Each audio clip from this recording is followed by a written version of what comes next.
بلخ کې د یو سوداګر لخوا په نړیوال سټنډرډ برابر د خوراکي او غیر خوراکي توکو یو ګودام جوړ او ګټې اخیستنې ته وسپارل شو. مسؤلي وایي د دې ترڅنګ چې یو ګودام یې جوړ کړی ورسره یې 80 کسانو ته د کار زمینه هم برابر کړې ده.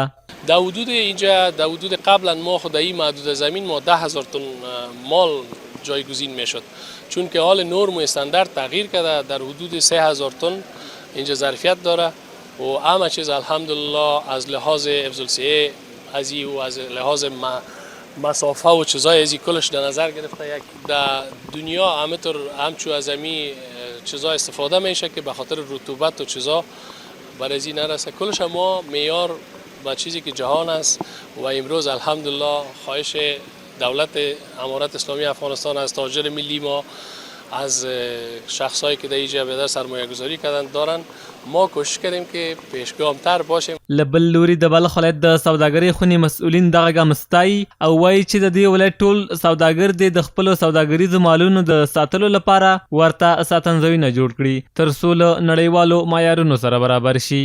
از تمام سرمایه گذاران ولایت بلخ احترامانه خواهشمندیم که زمینه کار، فعالیت و فرصت‌های سرمایه گذاری در بلخ مساعد است.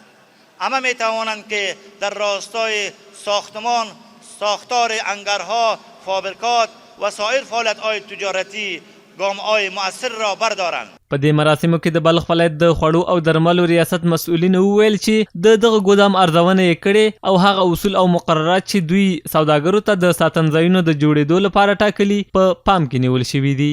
ان شاء الله ولعزیز دا ګودام چې دی دا ډیر معیاري ګودام دی، اندې چې دی هغه لرګي هم ورته برابر کړي دي، نو ښه جوړ کړی دی او د تجارانو څخه موږ دا غواړو چې هر یو باید خپل ګودامونه همداسې جوړ کړي، ځکه اصول او قوانین کوم اصول او قوانین د ریاست غذایي ادویې چې دي همداسې باید تطبیق کړي لکه دا ګودام چې جوړ شوی دی.